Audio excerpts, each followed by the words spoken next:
What if you found a creature so rare, so extraordinary, that no one believed it could exist? Deep in the heart of Africa, a young girl made an impossible discovery: a white tiger cub, lost and alone in the jungle. Against all odds, she rescued it, raising it in secret, forming a bond stronger than words. But as the cub grew, so did the danger. The village feared it, the wild called for it, and in the end, she had to make an impossible choice. Would she risk everything to protect the creature she loved? Or would she set it free, knowing she might never see it again? Stay till the end to witness the incredible journey of Zola and Bika, a story of love, sacrifice, and the unbreakable bond between a girl and a tiger. Love powerful folk tales and unforgettable legends? Subscribe to Tales Story House for more. Hit the like button, share this story, and turn on notifications so you never miss an adventure. Deep in the heart of Africa, where the golden savanna met the dense green jungle, there was a village called Umoja. It was a peaceful place, surrounded by rolling hills, towering baobab trees, and winding rivers that sparkled under the warm sun. The people of Umoja lived in harmony with nature, believing that every animal, tree, and river held a spirit. Among the villagers was a young girl named Zola. She was different from the other children, curious, fearless, and deeply connected to the land. While other children played by the river or helped their families, Zola loved to wander into the wild, listening to the rustling leaves and the calls of distant animals. She felt as if the land spoke to her, whispering its ancient secrets. Her grandmother often warned her, "The jungle holds both beauty and danger. Respect it and it will protect you. But if you are careless, it may never let you go." Zola listened, but she also believed that if she moved with kindness and courage, the jungle would never harm her. One day, the winds of fate shifted, and Zola's life changed forever. It was the season of the long rains, when thunder rumbled in the sky, and the earth drank deeply from the heavens. The rivers swelled, and the animals moved in search of shelter. One afternoon, as Zola wandered near the edge of the jungle, she heard something strange, a soft, desperate cry. It was not the sound of the wind or the song of a bird. It was something else, something small, weak, afraid. Her heart pounded as she followed the sound, pushing past thick vines and wet leaves. The cries grew louder until, finally, she found a small, trembling creature beneath the roots of a fallen tree. It was a white tiger cub. Zola had never seen such a thing before. Tigers did not belong to Africa. They lived in faraway lands, across oceans and mountains. Yet, here it was, its fur soaked from the rain, its tiny body shivering with fear. The cub's eyes, a bright, icy blue, locked onto hers. It was alone, lost, and if she did not help it, it would not survive. Zola knew the jungle's rules. Never interfere with the wild. Never touch what belongs to nature. But how could she leave the cub behind? It was helpless, too young to hunt, too weak to fight.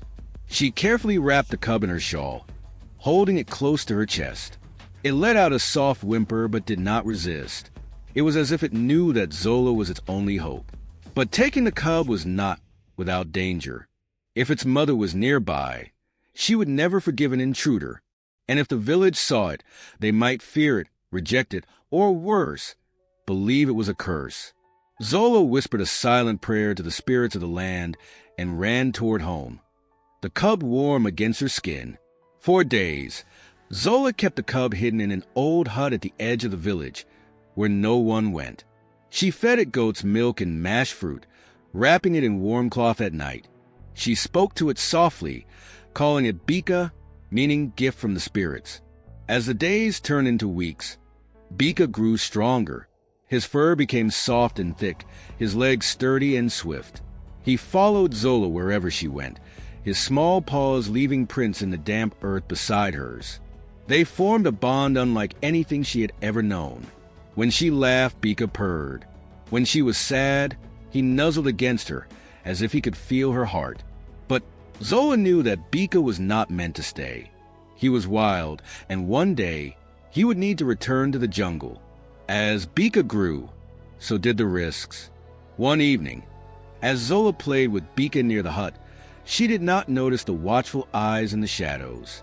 A young boy had seen them, seen the strange white beast that followed her like a shadow. By morning, the village was filled with whispers of fear and curiosity. "A spirit has come to the village," some said. "It is an omen, a sign from the ancestors," others murmured. "It is dangerous. The gods will be angered," cried a few. The elders gathered to discuss what must be done. They feared what they did not understand. And a white tiger in the heart of Africa was something that no one could explain. Zola's heart ached. She knew they would never accept Bika. He was too different, too mysterious. She had only one choice left. Before dawn, Zola wrapped Bika in her shawl one last time.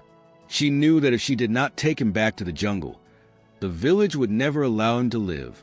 She walked deep into the wilderness, following the same path that had led her to him. The jungle, once filled with mystery and fear, now felt like home. Bika, now strong and proud, walked beside her, no longer a helpless cub, but a creature of grace and power. When they reached the place where she had found him, Zola knelt beside him. The wind whispered through the trees, carrying the voices of the spirits. It was time. With tears in her eyes, she let him go. Bika hesitated, his blue eyes searching hers, as if asking if this was truly the end. Then, with a final look, he turned and vanished into the trees. Zola stood there for a long time, listening to the jungle song. She knew she had done the right thing. Love is not about keeping, it is about knowing when to let go. Years passed, and Zola grew into a woman. She became a protector of the land, a storyteller, and a guardian of the jungle. People spoke of her bond with the white tiger, a tale passed down through generations. Some said that on quiet nights, when the moon was full, a great white tiger could be seen watching over the village, its blue eyes glowing in the darkness. And when the wind blew just right, it carried a familiar sound, a soft, distant purr. The story of Zola and Bika teaches us that true love is not about possession, but about trust and understanding. We must respect nature and allow it to thrive where it belongs. Sometimes, the greatest act of love is knowing when to say goodbye. Courage, kindness, and sacrifice. These are the values that live on, just like the legend of the girl and the white tiger. Because some bonds, even when separated by distance, can never be broken. From a lost cub to an unbreakable bond, this is a story of love, sacrifice, and the courage to let go. Zola and Bika's journey teaches us that true love is not about holding on. It's about knowing when to set someone free. She could have kept the white tiger, but she understood that some things belong to the wild, just as some souls belong to the wind. But what do you think? Do you believe Bika still watches over Zola and her village? Let me know your thoughts in the comments below. And if you love mysterious folk tales, emotional legends, and powerful storytelling, subscribe to Tales Story House for more. Don't forget to like, share, and turn on notifications so you never miss an incredible story. Until next time, remember, some bonds can never be broken, no matter how far apart we are.